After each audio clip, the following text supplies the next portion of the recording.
श्रीराम विजय ग्रंथ अध्याय 14. शूर्पणखेचा अपमान व खर दूषण वध. श्री गणेशाय नमः. वक्रतुंड महाकाय सूर्यकोटी समप्रभ निर्विघ्नं कुरु मे देव सर्वकार्येषु सर्वदा. गणनाथ गणपती रवि शुक्र बृहस्पती. श्री राम विजय ग्रंथ प्राकृतवाणी प्रवर्तते. श्रोता वक्ता सावधाना भवन्तु. श्री गणेशाय नमः. श्री सीतारामचंद्राभ्याय नमः. श्रीरामकथा ऐकता सादर सुख उपजे अपार. शशांक देखोनी सागर पूर्ण जैसा उचंबळे. सद्गुरु वर्षता कृपाघन शिष्य सरितेसी ये स्वानंद जीवन. की उगवता सूर्यनारायण अरविंदे विकासती. की दुर्बळाशी सापडे धन. की वनव्यात जळता वर्षे घन. की वसंत काळ देखुनी द्रुम जैसे प्रफुल्लित.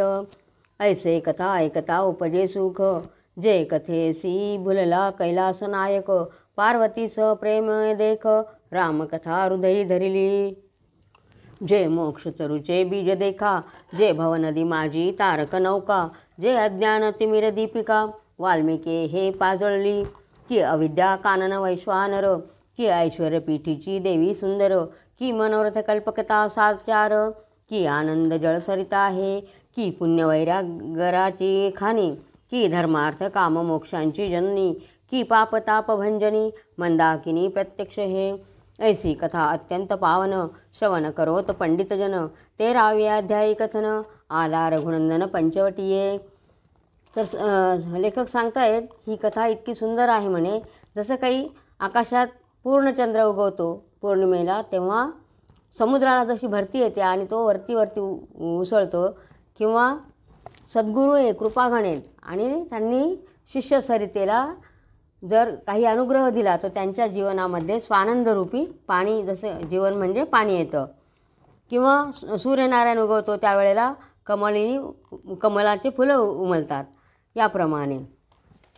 आणि ही जी कथा ऐकून प्रत्यक्ष कैलास नायक म्हणजे शंकरांना सुद्धा आनंद झालेला आहे आणि त्यांनी ही रामकथा हृदयाशी धरलेली आहे म्हणे.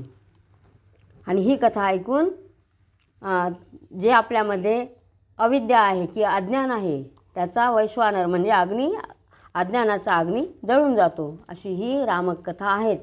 ही कथा सर्व श्रोत्यांनी मन लावून ऐकावी.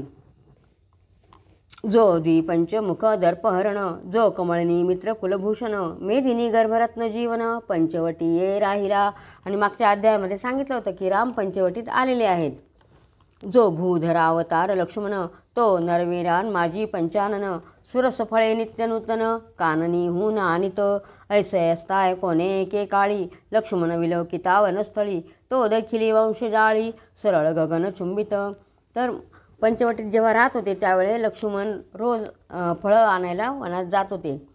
तर एक दिवशी नित्याप्रमाणे फळं आणण्यासाठी लक्ष्मण गेला असताना त्यांनी बघितलं की बांबूचे जे मोठे मोठे वृक्ष आहेत गगनाला भिडणारे असे हे होते, जाळी होती, बांबूची जाळी. आणि त्याच्यामध्ये कोण होतं ते बघा. ते वंशावळी भीतरी. दशकंठाचा भाचा शंभरी. विषकंठांचे आराधन करी. काळ खड्ग प्राप्ती ते. 60 सहस्र वर्षेपर्यंत तपदारुण करिता येतेथ. वंशजाळीत असे गुप्त बाहेर न दिसे कोणाते. माध्यान्नी आला आदित्य. तो काळ खड्ग अकस्मात. गगनपंथे उतरत सुमित्रा सुते देखिले. तर तो दशकंठाचा म्हणजे रावणाचा भाचा होता.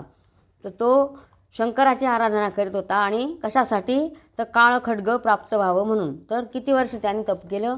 60,000 वर्षापर्यंत तप करत होता तो.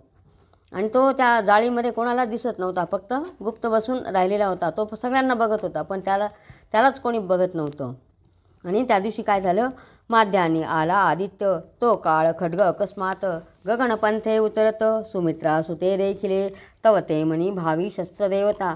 मी नव जाई शंभरीच्या हाता. शरण जाईन सुमित्रा सुता. हरिण जीविता शंभरीच्या. मग ते काळ खड्ग अचानक दुपारच्या वेळेला आकाशातून उतरत होतं खाली. आणि त्या खड्गाने बघितलं आणि ती शस्त्रदेवता होती. त्या शस्त्रदेवतेने मनात विचार केला की मी शंभरीच्या हाती कशाला जाऊ म्हणे. मी लक्ष्मणाच्या हातात जातो म्हणे आणि शंभरीचाच हे करतो म्हणे, वध करतो म्हणे. सभाग्या पुढे चिंतामणी पडे अकस्मात येऊनी, तैसे काळशस्त्र ते क्षणी सौमित्राजवळी पातले. सौमित्रे हाती घेतले शस्त्र, म्हणे कृपाळी तो त्रिनेत्र. ऐसे बोलुनी अजराज पौत्र परमानंद तोषला. आणि ते त्या शस्त्राने विचार केल्यानंतर ते अचानक लक्ष्मणाच्या हातात आलेलं आहे. जसं एखाद्या दुर्बळ आहे आणि म्हणजे गरीब आहे त्याच्या पुढे चिंतामणी येऊन पडलेला आहे, त्याप्रमाणे ते शस्त्र अचानक लक्ष्मणाला मिळालेलं आहे. त्यांनी वरती नमस्कार केला आणि शंकराला केलेले आहे की बुवा धन्य म्हणे की मला हे शस्त्र दिलेलं आहे, आणि त्याला मनी आनंद झालेला आहे. मग तो उर्मिला प्राणधार वस्त्रे पुषित काळशस्त्र, म्हणे याचा प्रताप दिसे अपार. पाहुधार कैसी ते जेने पुष्पप्राय धरली धरणी, तेने निजबळे शस्त्र उचलवणी. शंभरी सहित जाळी ते क्षणी, दुखंड केली तत्काळ. शोणिताचा चालिला पूर, साशंकित पाहे उर्मिलावर. म्हणे कवन होता येथे विप्र, नेनो निसाचार वधिला म्या. आणि ते शस्त्र लक्ष्मणाच्या हातात आल्यानंतर की ज्यांनी प्रत्यक्ष पृथ्वी धरलेली आहे, तर ते शस्त्र त्याने पटकन हातात पटकन उचललेलं आहे. आणि तो विचार करतो आहे याची परीक्षा तर बघू म्हणे, हे काय आहे ते, असं म्हणून त्याने ते मारलं ते. आणि त्यावेळेला दोन भाग झालेले आहेत. तर कशाचे, तर शंभरी सहित ती जाळी होती त्याने ती तोडलेली आहे, बांबूची जाळी. मग त्याला वाटलं अरे हे रक्त कशाचं निघून राहिलेलं आहे. मग तो घाबरला आणि त्याला वाटलं इथं कोणीतरी ब्राह्मण बसलेला असेल आणि मी त्याचा वध केलेला आहे असं त्याच्या मनामध्ये वाटायला लागलं. चिंतातुर राघवानुज तपस्वी वधिला नेणोनी सहज, आता कोपेल रघुराज मुखांबुज कोमाईले. असो या उपरी परतला, जानकी मार्गलक्षी वेळोवेळा. म्हणे माध्यान्ह काळ टळला, सौमित्रे लाविला उशीर का. ऐसे विलोकी क्षणाक्षणा, तो येता देखिले लक्ष्मणा. शस्त्र देखोनी मृगनयना, अहिल्योद्धाराणा पती बोले. म्हणे स्वामी आजी लक्ष्मण, एत मंद मंद म्लान वदन. तव तो सर्व साक्षी पूर्ण चैतन्य घन, अंतरखून जाणत असे. आणि मग इकडे सगळे राम आणि सीता चिंता करायला लागले की हा लक्ष्मण अजून का येत नाही. आणि लक्ष्मणाच्या मनात चिंता आली की मी ब्राह्मणाचा वध केलेला आहे, आता मला माझ्यावर राम चिडतील म्हणे, संतापील म्हणे रामांना. आणि त्याचं चेहरा उतरून गेलेला आहे आणि तो आलेला आहे. आणि जानकी विचार करते माध्यान्ह टळायला आला, अजून फळं घेऊन लक्ष्मण का येत नाही असं म्हणून रामाला सांगते. मग रामाने बघितलं आणि त्यांनी अंतरखुणा आणि अंतर्मनाने सर्व जाणलं काय झालेलं आहे ते. तव तो पावला महावीर, रघुपती पुढे ठेविले शस्त्र. जोडून या दोन्ही कर, समाचार सांगत असे. म्हणे अयोध्या दिशा समर्था, अकस्मात खड्गा आले हाता. वंशजाळी हानोनी पाहता, तपस्वी घात पावला. मग सुहास्य वदन जनक जामात, म्हणे द्विजन नव्हे तो राक्षस यथार्थ. शूर्पणखेचा तो सूत, भाचा जात रावणाचा. तो बहुत दिवस तप करीत होता, काळ खड्ग यावे हाता. मग इंद्रादी देवा समजता, अजिंक्य व्हावे सम्राट. दुर्जयाचा चिंतिती घात, त्यासी निर्दाळी उमाकांत. ज्याची क्रिया त्यास बाधित, अति अनर्थ सूचक ते. मग राम सांगायला लागले अरे काही घाबरू नको म्हणे, तो काही ब्राह्मण नव्हता म्हणे, तो एक राक्षस होता म्हणे की जो शूर्पणखेचा मुलगा होता आणि रावणाचा भाचा होता. तर त्याच्या मनामध्ये असं होतं की हे काळखड्ग जर हातात आलं तर मग मी सर्व देवांवर विजय मिळवल आणि सगळीकडे माझंच राज्य होईल असं. पण तू जे केलं ते चांगलंच झालेलं म्हणे, शंकराने तुझ्या हातून चांगलं घडवून घेतलेलं आहे म्हणे, असं राम लक्ष्मणाला सांगतायत. जैसे खनू जाता वारुळ, महासर्पे डंखिले तत्काळ. की हाती धरिता तप्त लोह गोळ, भस्म होय ते धवा. जैसा शुष्क काष्टी छिद्री चरण, बळेची घाली ते नेऊन. वरी खीळ बैसवली ठोकोनी, मग करिता रुदन निघेची. जे जे आपण क्रिया करावी, ते ते सवेची लागे भोगावी. परी सौमित्रा आता सीता रक्षावी, न विसंबावी एक क्षण. अरे म्हणे तो तप करत होता आणि त्यांनी ते हे मागितलं होतं, त्यांनी जे चिंतलेलं होतं त्याच्या उलटच घडलं म्हणे. जसं एखाद्या मोठा नाग आहे त्याच्या वारुळात आपण बोट घातला तर तो चावल्याशिवाय राहील का, तर नाही, त्याप्रमाणे. किंवा हातात तापलेला लोखंड घेतलेला आहे तर त्याच्या आपल्याला हाताला चटकाच बसतील किंवा भस्म होईल. किंवा एखादं पोकळ असा बांबू आहे त्याच्यामध्ये छिद्र आहे, त्याच्यामध्ये कोणी घुसून गेलेलं आहे, एखादी किडं वगैरे, आणि ते वरून पॅक करून दिलेले आहे, पक्क केले आहेत, खीळ बसवून दिली. मग आतून किती ओरडलं तरी आवाज निघेल का? नाही. त्याप्रमाणे याच्या हातामध्ये शस्त्र आपोआप मिळालेलं आहे. ते जे झालं आहे ते चांगलंच झालेलं आहे म्हणे. आता मात्र एक करावं लागेल म्हणे की सीतेला आता पूर्ण रक्षण करावं लागेल म्हणे सीतेचं. आता येथून महाद्वंद्व मांडेल असावे सावध, राक्षसी मावा नानाविध ब्रह्मादिकान कळती. तर म्हणे आता हा मोठं युद्ध होणार आहे म्हणे आणि राक्षस काही शांत बसणार नाही. आता येथून महाद्वंद्व मांडेल असावे सावध, राक्षसी मावा नानाविध ब्रह्मादिकान कळती. राक्षसांच्या त्या हे आहेत म्हणे नाना फसवावेश, जे काही फसवतात ते, तर त्यांच्या मायावी जे आहे रूप ते काही कोणाला ब्रह्माला सुद्धा कळत नाही म्हणे. हे एक बरवे झाले जे काल खड्गा हातासी आले, ऐसे ऐकता ते वेळे मन संतोषले सौमित्राचे. तव ते रावणाची भगिनी शूर्पणखा शंभरीची जननी, रात्री दुष्ट स्वप्न देखुनी सावध झाली तत्काळ. मग विचार करून मानसी सवे घेतल्या चौघी राक्षसी, सवेग निघाली वनासी निजपुत्रासी पाहावया. लंके बाहेर जो आली तो दिनकरे प्रभा केली, मार्ग चालता वेळोवेळी वंश जाळी विलोकित. आणि मग राक्षसीला ती शूर्पणखा होती, तिला वाईट स्वप्न पडलं की आपल्या म्हणजे काहीतरी विचित्र दिसलं तिला. मग तिने जागी झाली आणि पाहते की मुलगा अजून आलेला नाही आहे. मग तिने 4 राक्षसींनी बरोबर घेतल्या आणि मुलाला शोधायला चाललेली आहे. चालता चालता त्यांना सूर्योदय झाला. बघते ती वंश जाळी होती, म्हणजे ती बांबूंची जी हे होती गगनचुंबी झाडे होती, त्यांच्यामध्ये तो काही दिसत नव्हता तिला, तिचा मुलगा शांबरी. तव तेन दिसेची पाहता देखे घृदमंडळ घालिता, धापा दाटती धावता स्थळ बिभत्सता देखोनी. जवळ येऊन या पाहे तो पुत्रासहित जाळी घाये, त्रिखंड होनी पडली पाहे रुधिर वाहे भडभडा. आणि मग त्या बांबूच्या जाळीजवळ ती आलेली आहे आणि बघते तर काय, तर गिधाडांनी तिथं गोंधळ केलेला आहे. ते गिधाड सगळे त्याला खायला जमलेले आहेत आणि त्याचे 3 तुकडे झालेले आहेत. आणि त्यांनी तेव्हा जेव्हा बघितलं आणि रक्ताचा पाठ चाललेला आहे, तेव्हा तिला मूर्छा येऊनच पडली. ती मोठ्याने रडायला लागली. जवळ येऊन या पाहे तो पुत्रासहित जाळी घाये, त्रिखंड होनी पडली पाहे रुधिर वाहे भडभडा. ती जाळी पण तोडलेली आहे आणि मुलाला पण तोडून ठेवलेले आहे. मग माय मोकलोनी कैशी गडबडा लोळे भूमीस, मग धाय मोकलोनी कैशी गडबडा लोळे भूमिसी. जळा वेगळी मासोळी जैशी तडफडे तैशी अतिशोके. मगन उठून या सखियांनी बैसविली सावध करुणी, म्हणती पुढील कार्य मनासी आणि कोणे वनी सुतवधियेला. मग ते राक्षसी उठून भोवती पाहे विलोकून, तो मानवी पदमुद्रा देखून विस्मय करी मानसी. मग तिने शोक करायला लागलेली आहे आणि जमिनीवर लोळायला लागलेली आहे. मग तिच्या ज्या 4 राक्षसींनी तिने बरोबर आणलेल्या होत्या, त्यांनी तिला सावध केले, उठ म्हणे, आता ते जाऊ दे म्हणे, आता सोड म्हणे ते, आणि ह्या मुलाला कोणी मारलेले आहे ते बघ म्हणे आधी. तेव्हा ती उठून पाहायला लागली तर तिला पावलांच्या खुणा दिसल्या मातीमध्ये. शंभरी सहित जाळी एक घाये खंड केली, तरी काय राक्षसाचे सीमा जाहली आयुष्याची येथोनिया. असो दहन करून शंभरीसी वन शोधिती तेव्हा राक्षसी, तो दुरोणी देखिले सौमित्रासी जैसा तेजस्वी चंडांशू. म्हणे यांनी तर बांबूंसहित माझ्या मुलाला मारलेलं आहे, हे काही सामान्य मनुष्याचं काम नाही म्हणे. आता काय राक्षसांना इथूनच हे करावं लागेल का म्हणे, इथूनच त्यांची सीमा झाली का म्हणे, आता याच्या पुढे राक्षसांची मर्यादा संपलेली म्हणे, असं ती मनात म्हणायला लागली.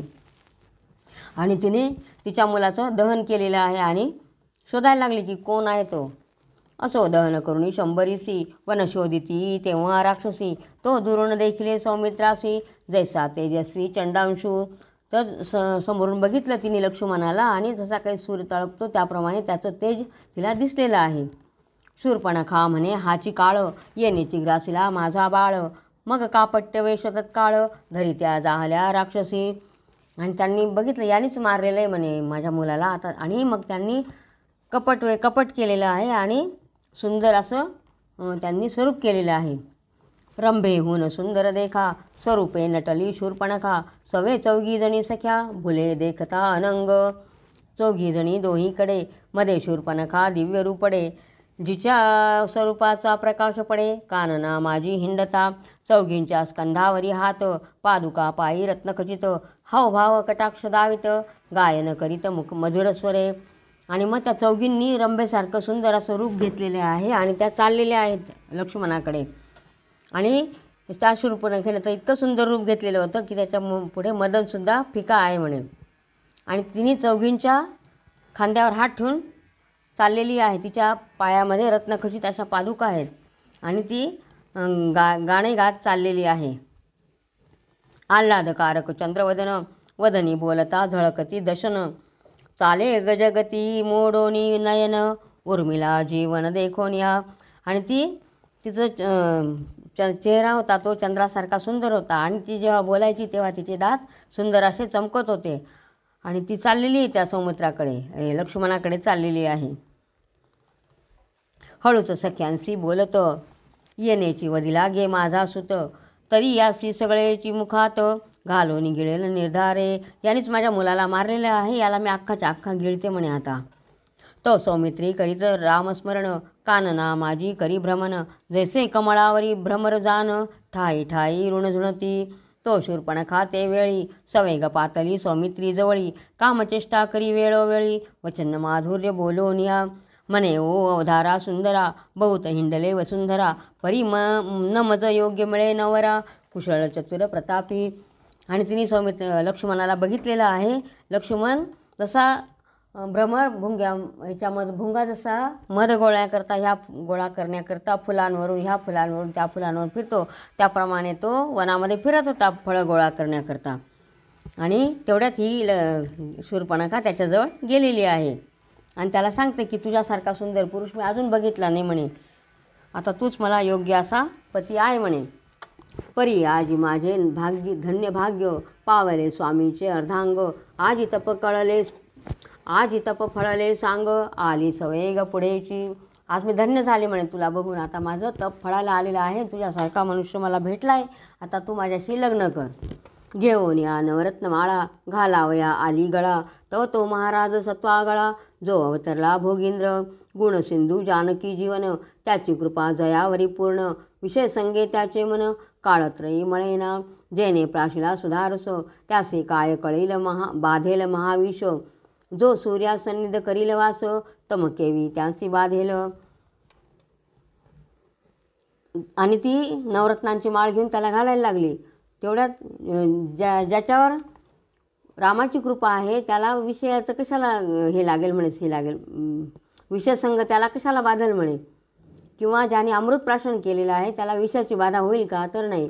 किंवा जो सूर्याजवळ सदा राहतो त्याला तमाची म्हणजे अंधाराची भीती वाटणारच नाही. तसं कामधेनू ज्याचे मंदिरी, तो कधीच नव्हे दरिद्री, जे पौरला आनंद समुद्री, कर्मबंधी न पडेच तो, कल्पवृक्ष अंगणी देख, तो कासया मागेल भीक, ज्यासी भेटला वैकुंठ नायक, तो न पूजी भूते प्रेते. ज्याच्या अंगणात प्रत्यक्ष कल्पवृक्ष आहे तो भिक्षा कशाला मागेल. किंवा कामधेनू ज्याच्या दाराशी बांधलेली आहे तो गरीब राहील का, नाही, त्याप्रमाणे. आणि ज्याला प्रत्यक्ष विष्णू भेटलेला आहे तो भूताप्रेतांची पूजा करेल का, तर नाही. असं उर्वशी समान ज्याची ललना, तो कदाही प्रेत कवळीना, नंदनवनीचा भ्रमर जाना, अर्कीवरी न बैसे.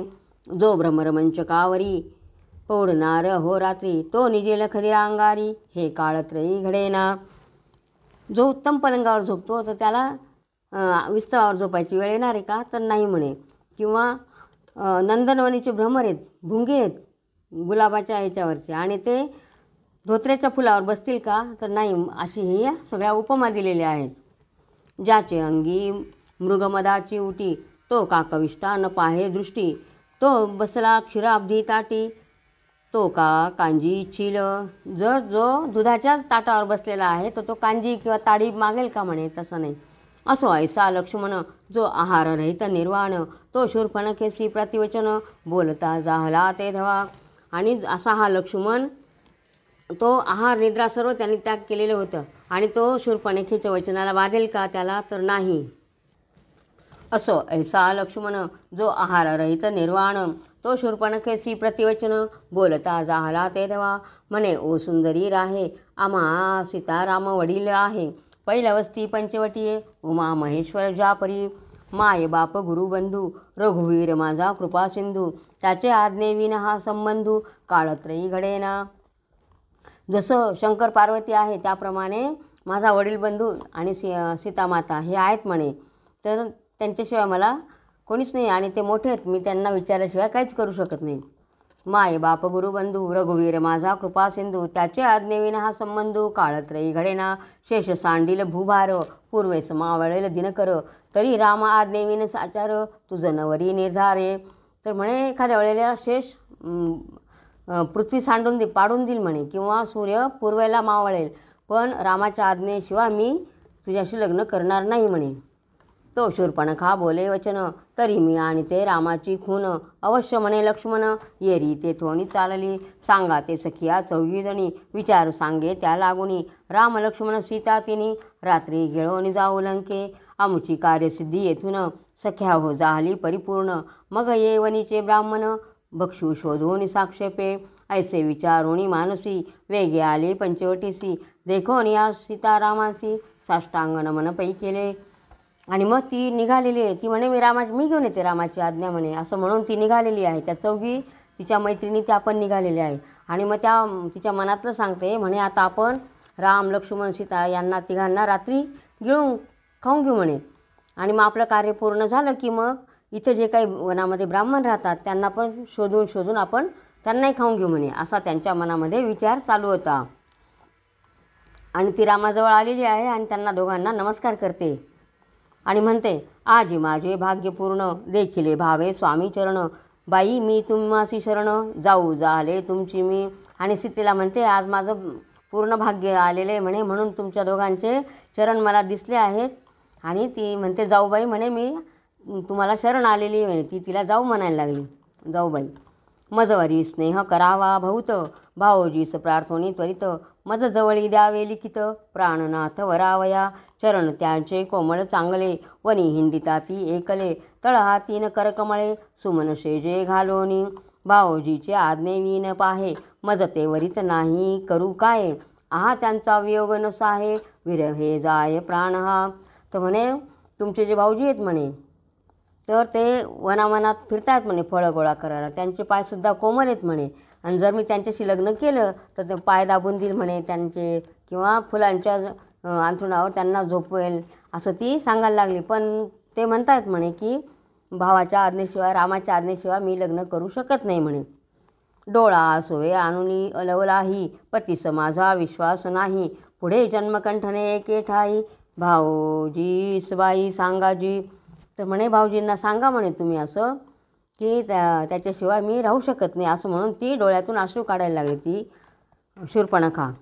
मी केवळ पतिव्रता साचार, कर्णकुमारी परमपवित्र. मज एकही पुरुषाचा कर, बाई लागला नाहीच त्याविन मज पुरुष इतर. बंधून समान साचार, मागुती उदके भरोनी नेत्र. सत्वे म्हणे सत्वर पत्र द्या.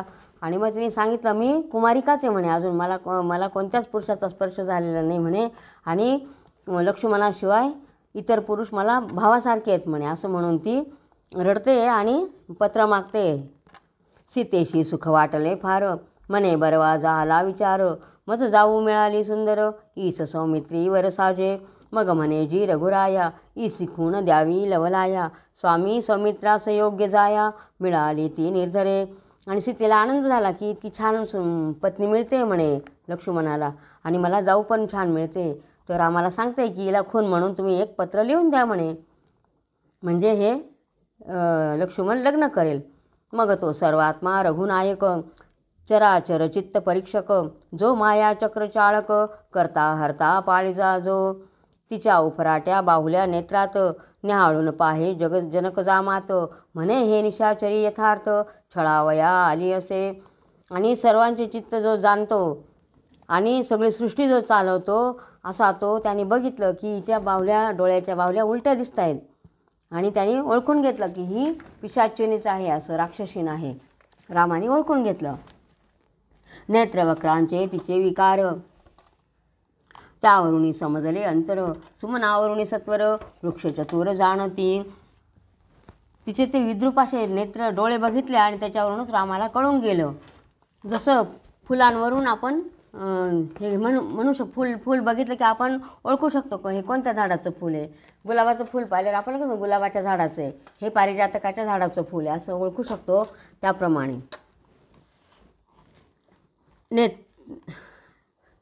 नेत्रवक्रांचे तिचे विकार त्यावरुणी समजले अंतर सुमनावरुणी सत्वर वृक्ष चतुर जाणती. बोलावरुणी कळे चित्त आचरणावरुणी पूर्वार्जित क्रियेवरुणी वर्णाश्रम सत्य परीक्षक जाणती.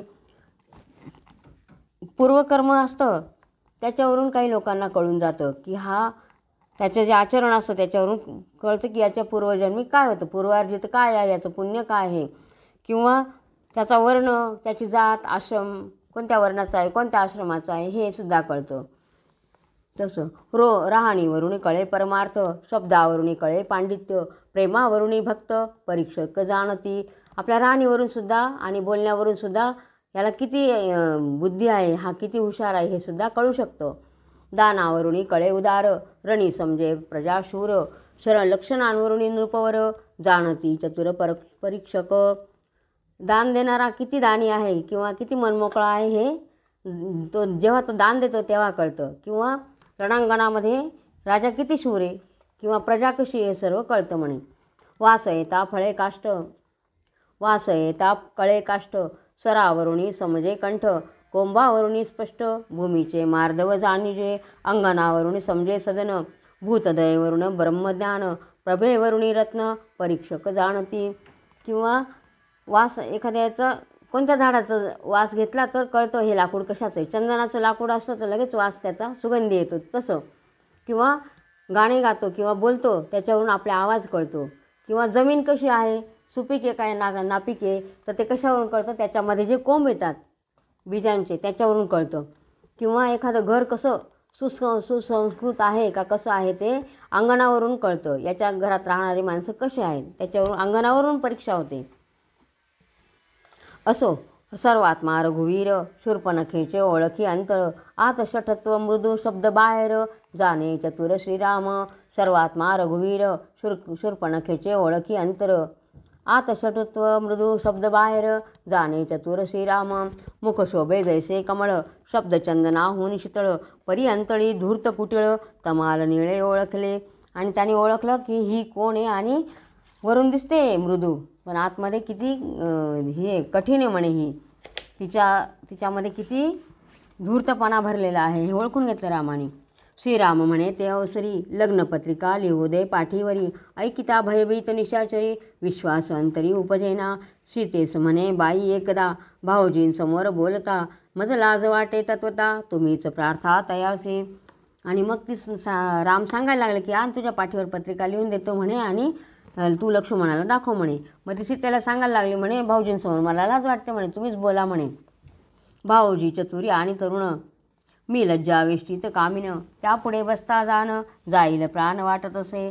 मग बोले रघुनंदन पृष्ठीवरी लिहिल्याविन आणि कामापाशी खून तुझी नाही सर्वता.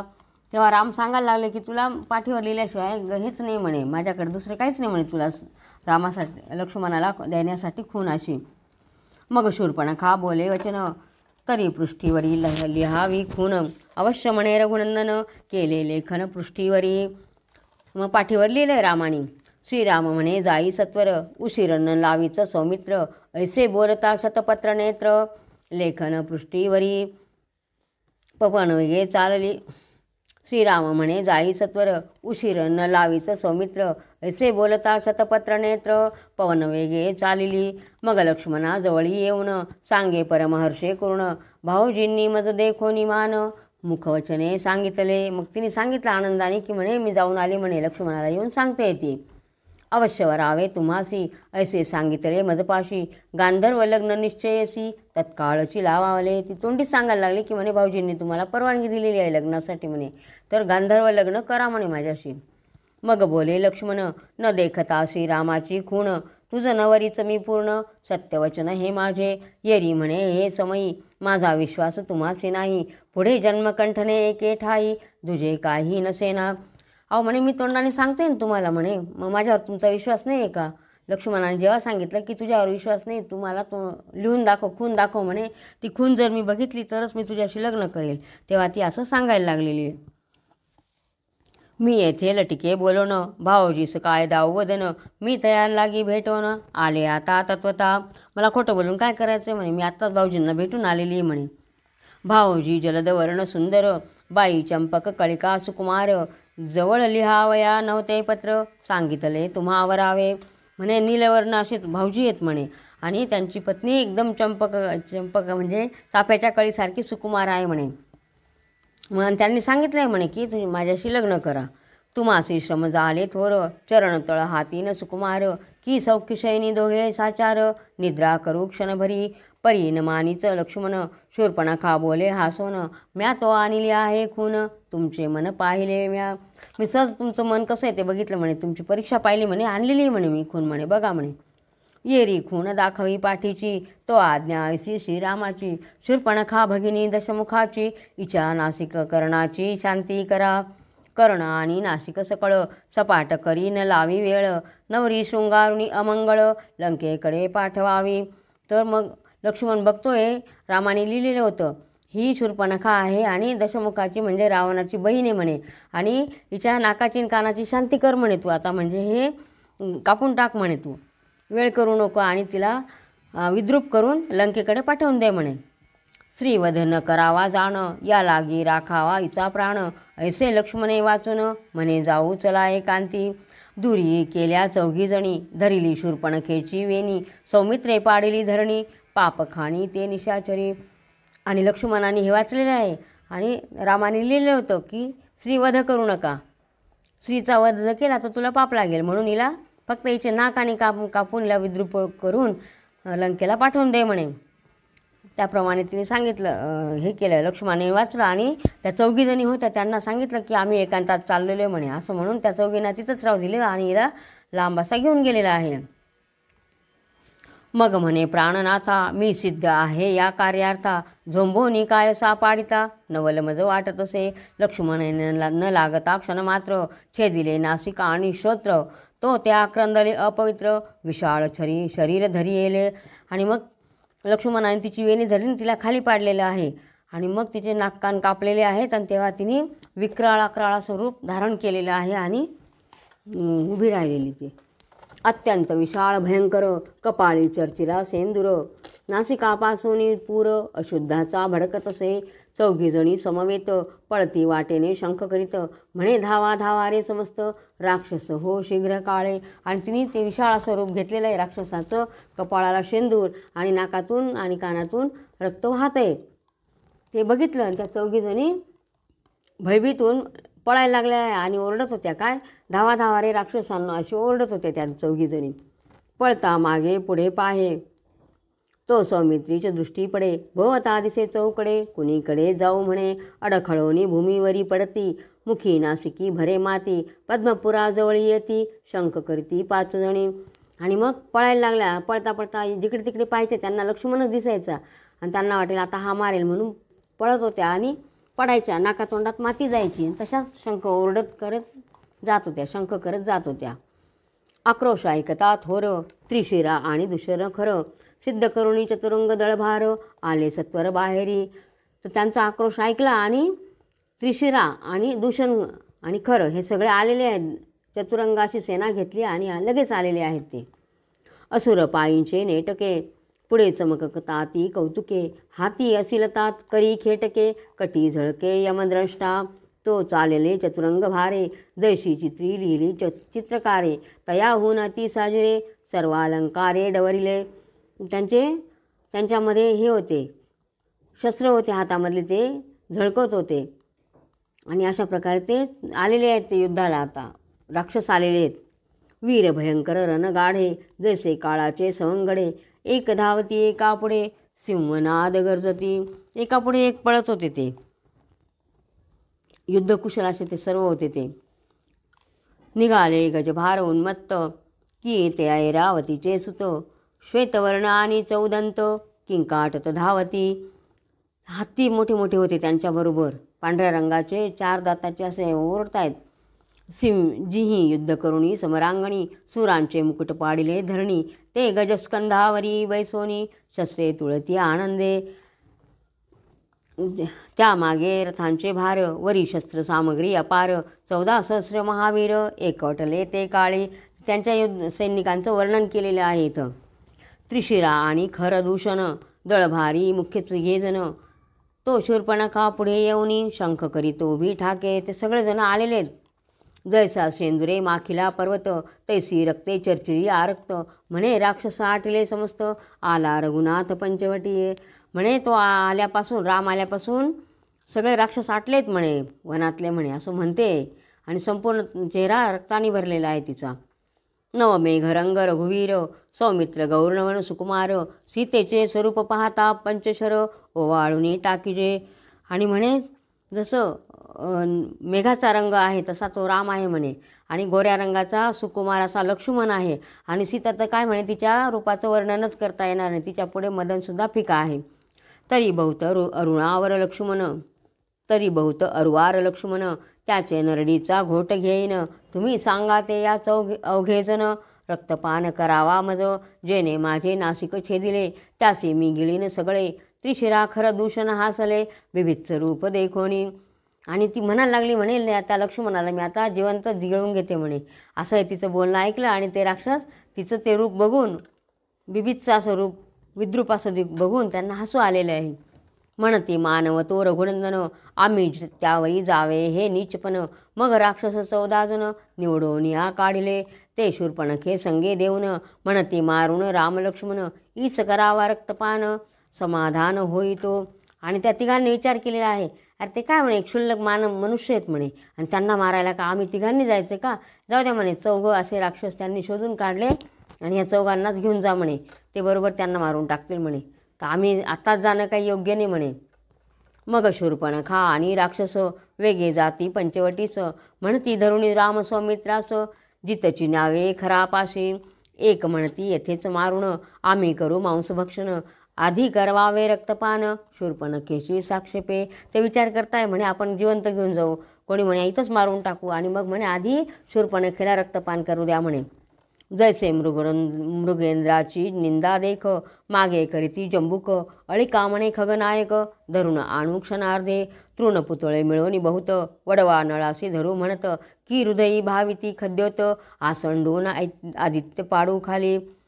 जसं म्हणे कोल्हेत त्यांची गर्जना कुठे असते सिंहाच्या मागे किंवा गरुडे आळी म्हणते की गरुडाला धरून आणते म्हणे आकाशातून होईल का शक्य नाही किंवा गवताचे गंज आहेत ते म्हणतात की वडवाग्नीला म्हणजे जो मोठा वडवा नळ आहे समुद्रामध्ये अग्नी तो आम्ही धरून आणू तर शक्य आहे का तर नाही किंवा काजवे म्हणतायत की आकाशातला सूर्य आम्ही आसडून खाली पाडू म्हणे त्याप्रमाणे हे म्हणतायत राक्षस. शलभ म्हणती मिळवणी कल्पांत विजू घालू वदनी तैसे राक्षस आले धावनी पंचवटीस ते धवा रघुपतीस जाणवी लक्ष्मण राक्षस आले 14 जण ऐसे ऐकतारवी कुलभूषण वाहत गुण धनुष्याचे आणि त्यांनी बघितलेलं आहे की 14 राक्षस आलेले आहेत आणि त्यांनी धनुष्याला बाण लावलेला आहे. पर्वतदरी मधून अकस्मात निघे पंचायनन तैसा कौशिक मखरक्षण गुहे बाहेर पातला. तसा ज्याप्रमाणे गुहेतून एखादा सिंह निघतो त्याप्रमाणे विश्वामित्रांचे यज्ञाचं रक्षण करणारा हा श्रीराम अचानक पुढे समोर ठाकलेला आहे. तो हाक देती निशाचर भोवते तळपती भयंकर दारुण शस्त्रे निवार सोडिते जाहले ते धवा जैसे मूर्खांचे वाग्जाळ बहुत एकेची शब्दे वारी पंडित तैसी हरिशस्त्रे वारुणी समस्त केले अद्भुत श्रीरामाने. ते राक्षस आलेले आहेत बाण मारायला जसं एखादा मूर्ख आहे त्याची बडबड बडबड चालू आहे आणि एखादा पंडिताला एकच शब्द बोलतो त्याचा जसं त्याचा अपमान होतो किंवा तो खाली पडतो त्याप्रमाणे रामाने एकच बाण टाकला आणि त्या राक्षसांचे शस्त्र पाडून दिलेले आहेत. ओढी ओढवणी आकर्ण सोडिला सूर्यमुख बाण 14 जणांची शिरे छेदून उर्वी वडी पाडली. सूर्यमुखी बाण काढला आणि त्या 14 जणांचे मुंडके एकदाच त्यांनी रामाने उडवून दिलेले आहेत. मृगेंद्रे विदारीजे वारण तैसे पाडिले 14 जण की अरुणानुजे दारुण भुजंग जैसे तोडिले.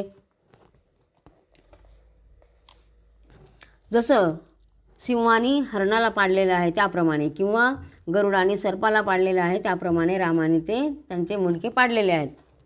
राम राक्षसांतक प्रळयाग्न यासी चतुर्दश असुरांचे अवदान, शूर्पणखेने समर्पिले आणून माघारी परतोनी. सौमित्रे काढिला एक शर, शूर्पणखेचे छेदावया शिर, तव ती म्हणे हा दावेदार अद्यापही सोडेना. आणि मग लक्ष्मणाने परत बाण काढला आणि शूर्पणखेला मारायला लागला. तेव्हा ती म्हणते हा दावेदार हा वैरी म्हणे अजूनसुद्धा सोडत नाही म्हणे मला. श्रीराम म्हणे सुमित्रा सुता, इसी न वधावे तू आता, हे सांगोणी राक्षसा समजता आणिल येथे वधावया.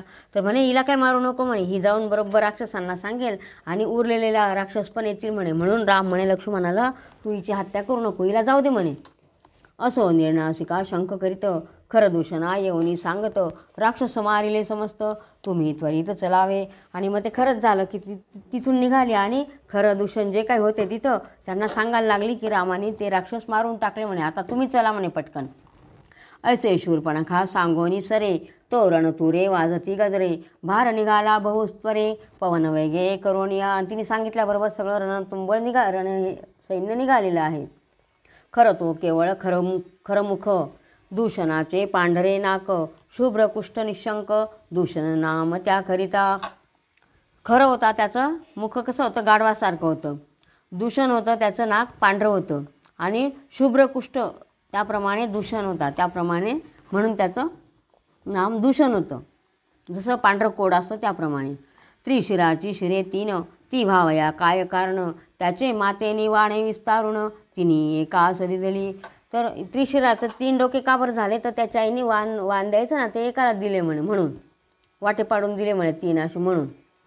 त्याजकरिता 3 शिरे त्रिशिरास झाली निर्धारे, असो भारवा धावती गजरे, पंचवटी समवेप. अशा प्रकारे ते राक्षस सर्व आलेले आहेत पंचवटीला. दूषणाचे पुत्र 3 जण, कपाळी प्रमाथी स्थूललोचन, वाटेसी झाले अपशकुन, विघ्नसूचक ते धवा. तर दूषणाचे 3 मुलं होते, कोण, कपाली, प्रमाथी आणि स्थूललोचन. त्यांना ते विघ्न व्हायला लागलेले. सुटला अद्भुत प्रभंजन, त्यांनासुद्धा अपशकुन व्हायला लागलेलं आहे. सुटला अद्भुत प्रभंजन, सर्वांचे धुळीने भरले नयन, रथध्वज पडला उन्मळून, अपशकुनी तोची पै. काय अपशकुन झाला, तर मोठा असा वारा सुटला आणि सगळीकडे धूळ भरलेली आहे आणि त्यांचा जो ध्वज होता तो खाली पडलेला आहे. रामे भार देखिला दुरी, गगन गरजे रणतुरी, नाद भरता दिशांतरी, कापे धरित्री थरथरा.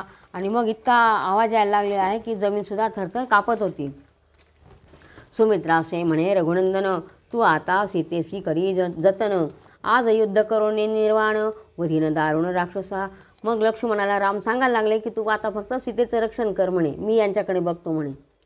तरी या पर्वत मस्तकी जाण, उभा राहे सीते सहित, एक क्षण आज्ञा वंदोनी लक्ष्मण, चढे घेऊनी जानकी ते.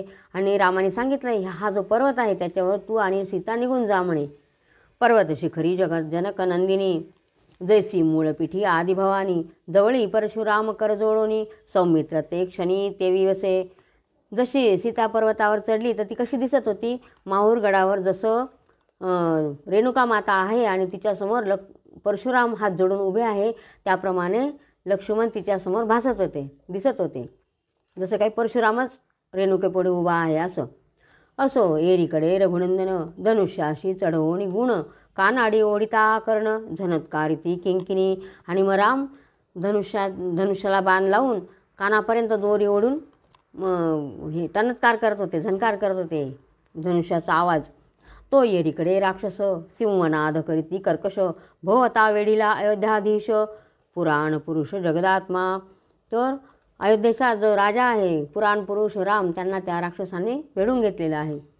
राक्षस भारात कडकडाट, वाद्यांचा होत दंदनाट, तेने मंगळ जननीचे पोट, उलोप आहे ते वेळ काळी.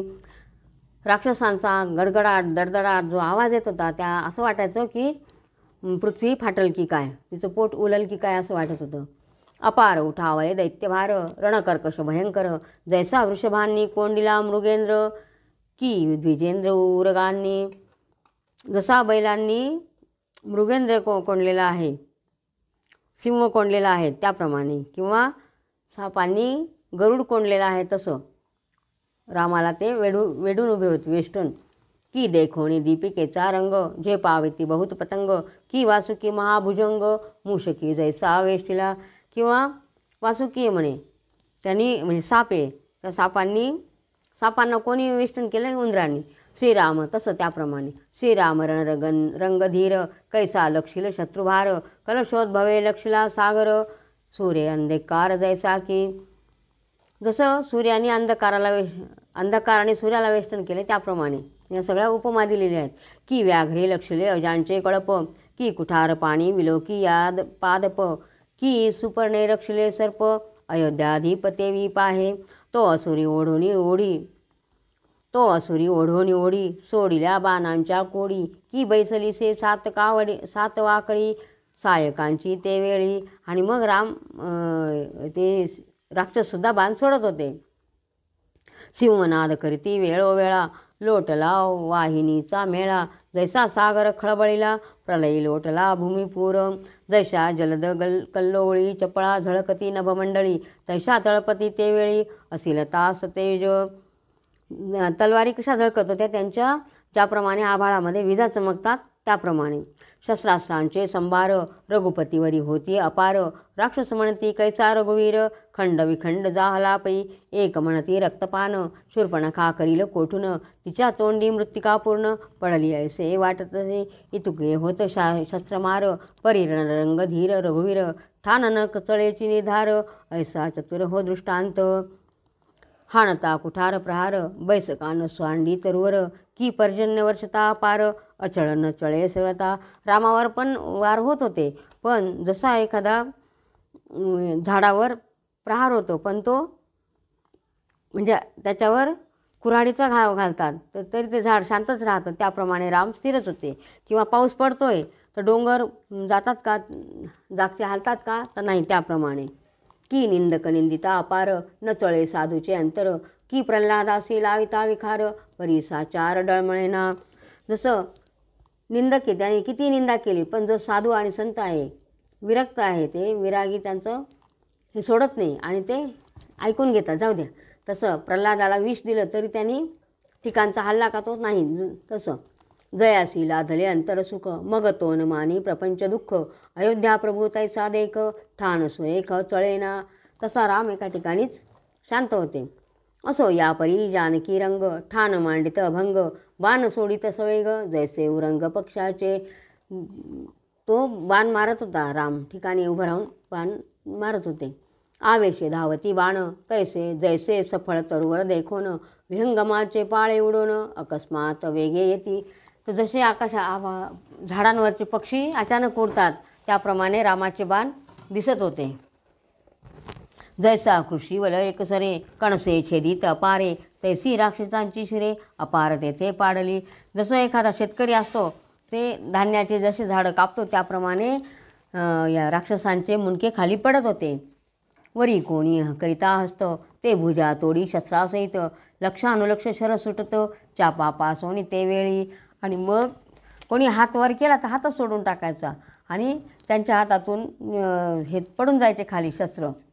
श्रीरामाचा तुणीर, अक्षय भरलासे साचार, कुंडान माझी वैश्वानर, प्रदीप्त जैसा झाकला.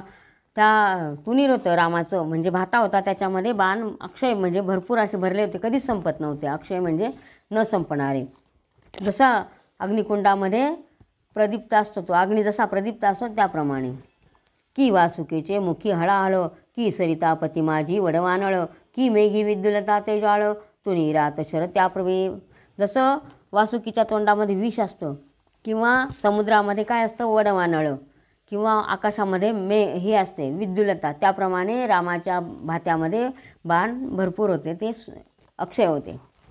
कपटी राक्षस 14 जण, रामावरी आले सरसावून, अग्निस विझवावया रंभानंदन, आवेशे करुणी लोटला, की वारण विदारणा पुढे, मार्जार दाऊ आपले पवाडे, की बृहस्पती पुढे मुढे, वाद करू धाविनली. ते 14 जण रामावर धावून आले. जसं कसं अग्नी येतो विझवायला, कोण आलं तर कापूर आणि अग्नी विझेल का, अजून पेटेल तर अजून पेटेल. किंवा सिंह आहे, सिंहापुढे मांजर आलं म्हणे आपले गुणगान गायला. किंवा बृहस्पती आहे, तो वाचस्पती असतो, त्याच्या पुढे कोण आलं? मूढ म्हणजे मूर्ख लोक आले वादविवाद करायला. त्याप्रमाणे रामावर ते राक्षस धावून आलेले आहेत. की रासभांनी ब्रिदे बांधुनी गंधर्वा सभैसी मांडिले गायन, तैसे राक्षस 14 जण रामावरी लोटले. क्षणन लागता रणरंग धीरे, छेदिली 14 जणांची शिरे. जैशी का तीक्ष्ण शस्त्रे अरविंदे वीर छेदिती, ऐसे देखता वीरदूषण पुढे धाविनला वर्षत बाण. जैसा का वर्षत घन युद्धी निपुण राक्षस. मग रामाने बाण मारल्याबरोबर 14 जणांचे डोके उडवून टाकले आणि ते बघितलं कोणी? दूषणाने. आणि तो आता पुढे झालेला आहे. दूषणाचे बाण जाळ थोर, रामे निवारिले साचार. जैसा अवगवता दिनकर उट्टुंगणे सर्वलोपती. आणि दूषणाने बाण मारलं पण रामाने ते निवारण केलं. कसं? तसा सूर्य उगवल्यावर चांदण्या लपून जातात त्याप्रमाणे. की अनुताप होता अपार, होय पापांचा संहार. की वेदांत ज्ञाने संसार, दुःख जैसे वितुळे पै. जसं आपल्याला पश्चाताप झालेला आहे, तर पश्चाताप झाल्यानंतर आपल्यातले जे पाप असतं ते निघून जातं त्याप्रमाणे. तैसे दूषणाचे शर तोडून, अश्वांसहित मोडला संदन. मग राक्षस गदा घेऊन चरण चाली धाविन्नला. आणि मग असा बाण मारला की तो दूषण होता, त्याचं रथ होता तो घोड्यांसहित मोडून टाकला रामाने. मग त्यांनी गदा घेतली आणि पायी पळाला आहे रामावर धावून गेलेला आहे तो. मग तो रावण दर्पहरण वेगे सोडी अर्धचंद्र बाण. गदा हातीची छेदून एकीकडे पाडिली. रावण दर्पहरण म्हणजे रावणाचा वध करणारा कोण? राम. रामाने मग एक अर्धचंद्राकृती बाण घेतला आणि त्याच्या हातातली गदा पाडून टाकलेली. मग परीख वीरभद्र दत्त घेऊन दूषण धावत. देव झाले चिंताक्रांत म्हणती अनर्थ मांडियेला. मग वीरभद्राने दिलेलं जे शस्त्र सूर्यासारखा वीरभद्राने शस्त्र दिलेलं होतं त्याला, ते त्यांनी घेतलं आणि रामावर धावून आलेला आहे तो. या परिघाचे निवारण केवी करिले रघुनंदन. श्रीरामे काढिला दिव्य बाण, वायूचे खंडन करणार जो.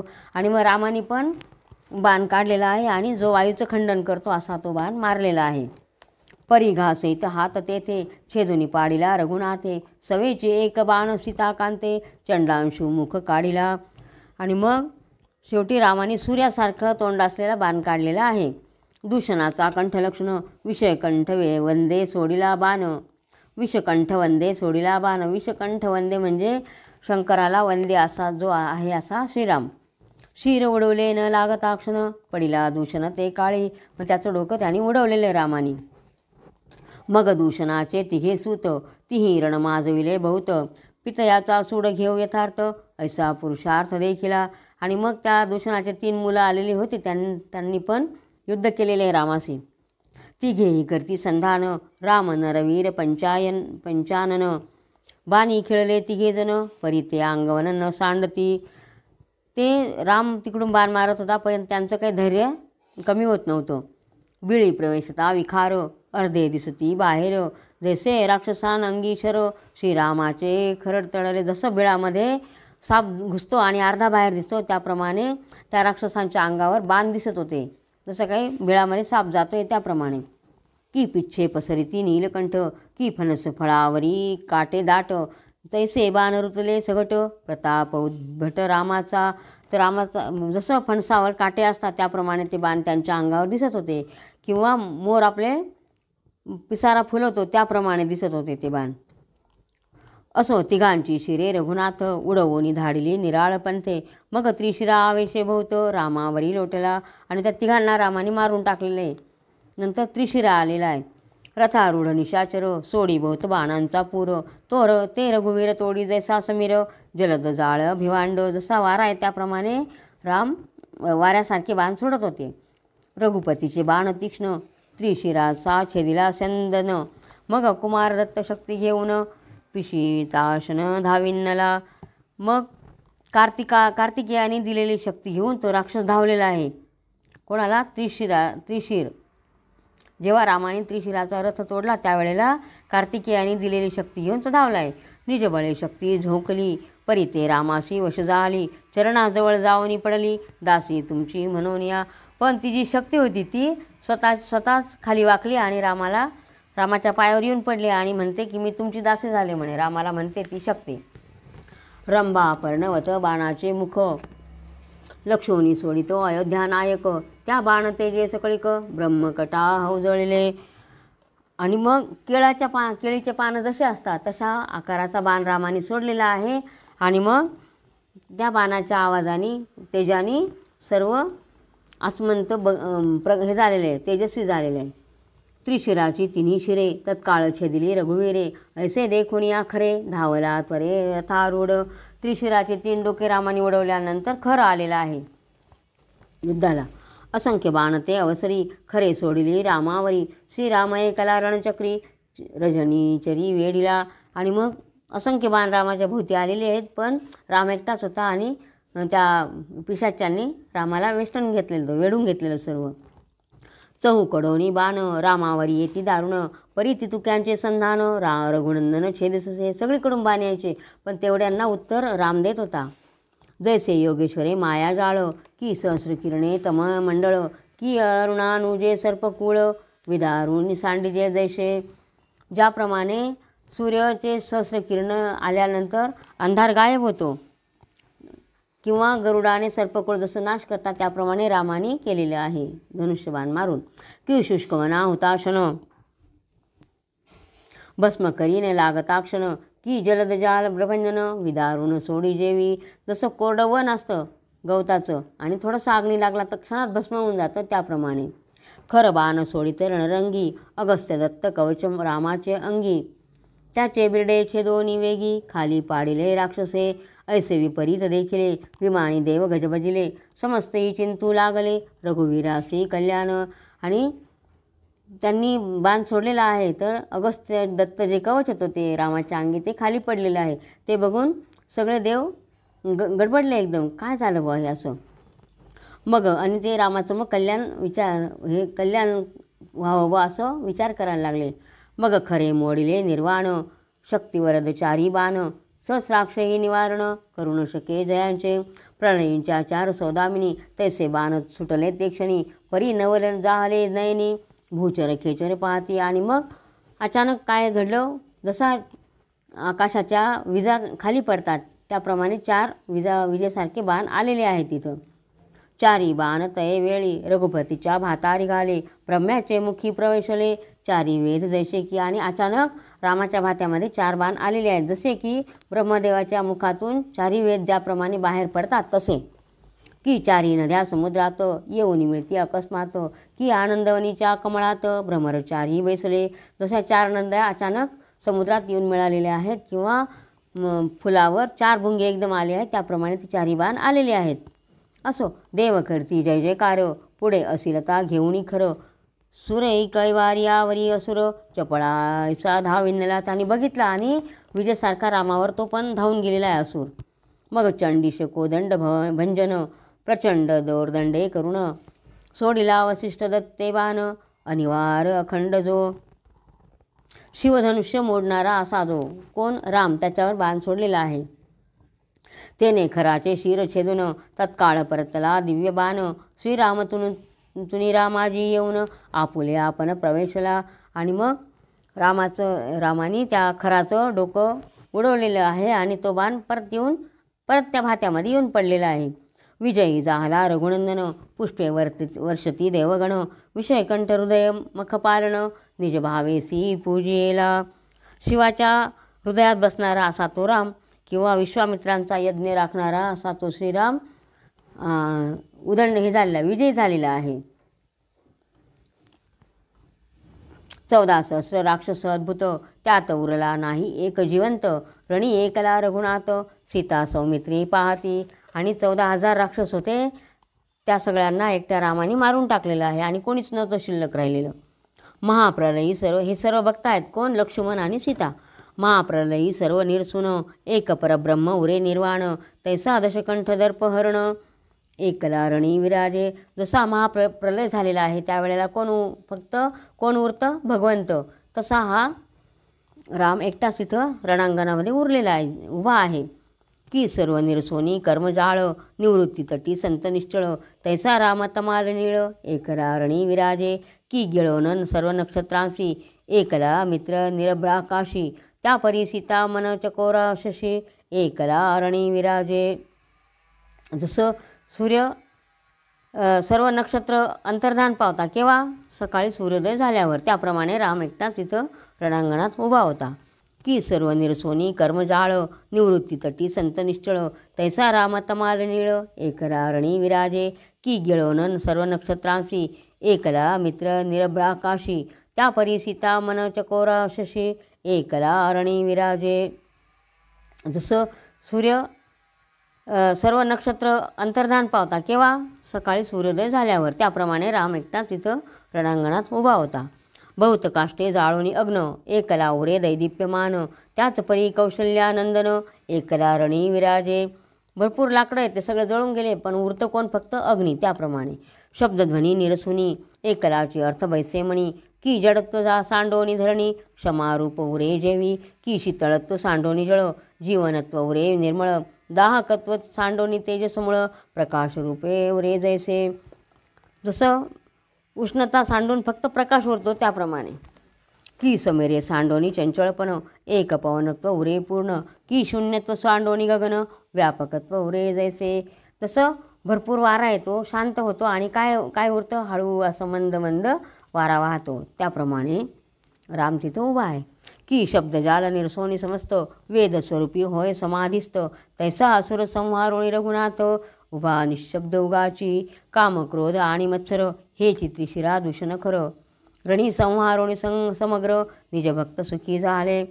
जसं काम क्रोध आणि मत्सर हे जसे काही राक्षस आहेत म्हणे. कोण? त्रिशिरा दूषण खरं हे जसे राक्षस आहेत आणि त्यांना रणांगणातून संहार करून कोण? निजभक्त सुखी झाले म्हणे. म्हणजे आपल्यातले कामक्रोध मदमत्सर गेल्यानंतर आपल्यात काय भक्ती उरते त्याप्रमाणे. दुर्वासना हेची शूर्पणखा. दुर्वासना ही कोण आहे? शूर्पणखा आहे. विरक्ती शस्त्रे घेऊन देखा बोध लक्ष्मण रामसखा निर्नासिका केली त्याने.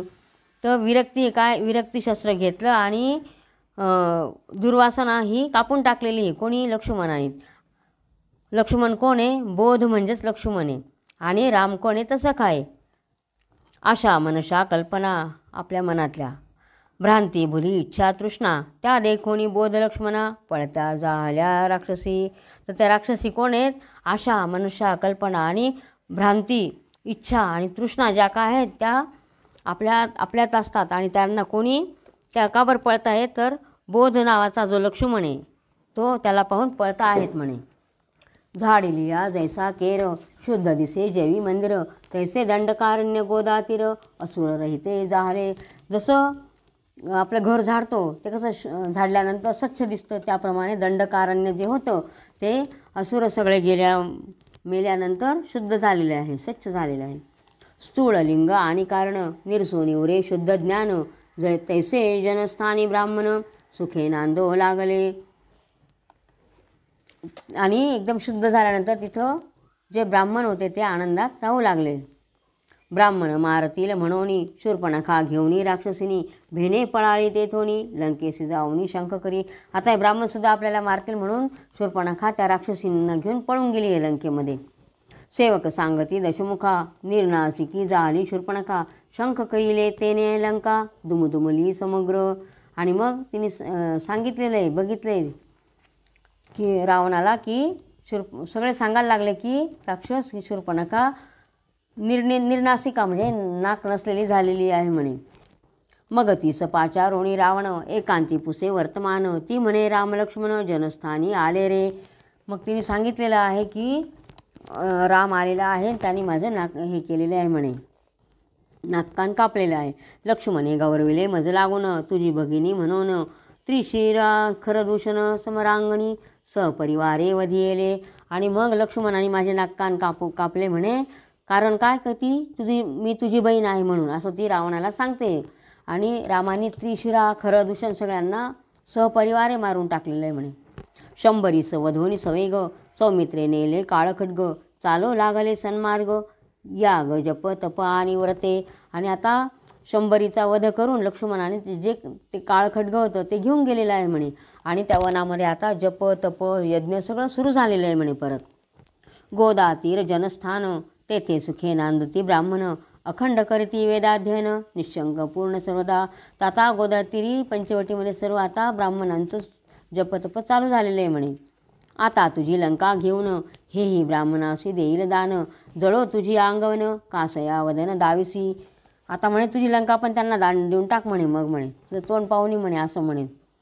तुझ्या उरावरी धनुष्य पडिले, ते क्षण मात्रे रामे भंगिले, तेव्हाच तुझे वदन काळे जाहले, सकळ रायान देखता. अरे म्हणे सीतेच्या स्वयंवराच्या वेळी जे तुझ्या छातीवर धनुष्य पडलं तेव्हाच तुझं तोंड काळं झालं म्हणे. रामाने जेव्हा ते धनुष्य मोडलं तेव्हाच म्हणे सगळ्या राजांसमोर तुझा अपमान झालेला आहे म्हणे. सीते सारखी नोवरी, नाही ब्रह्मांड मंडपा माझारी, ते हातीचे दवडोनी निर्धारी, पळवणी येथे आलासी. तर सीतेसारखं जे रत्न आहे म्हणे ते तुला मिळालं नाही म्हणे.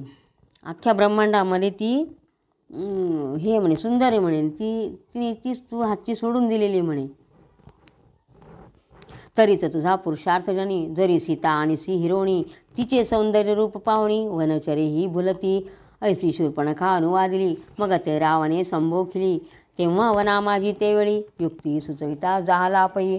आणि तिने सांगितलं अरे इतकी सुंदर आहे म्हणे तर वनातले प्राणीसुद्धा तिच्यावर भुलतात म्हणे, भाळतात म्हणे तिच्यावर.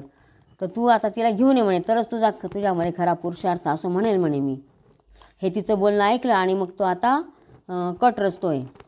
म्हणे मृगवेश धरुणी निर्मळ, पाठवू मारीच मातुळ, मृगवधावया तत्काळ, काकुस्त जाईल वनाते.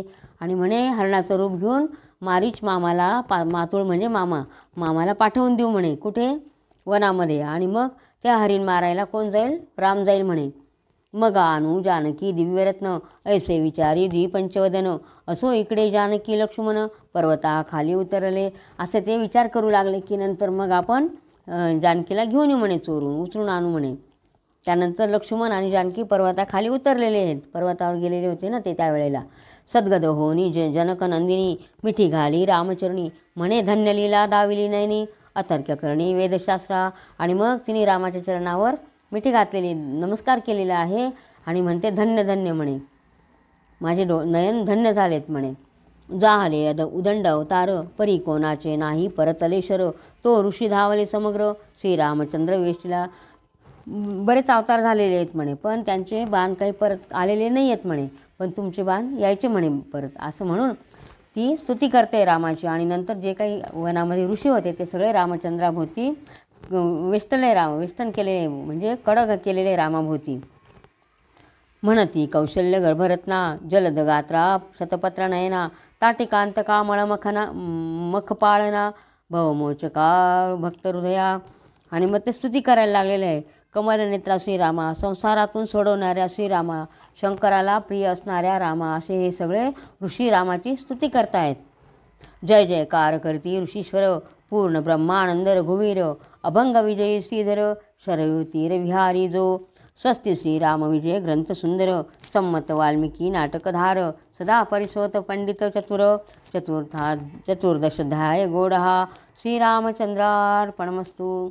श्रीराम जय राम जय जय राम, श्रीराम जय राम जय जय राम.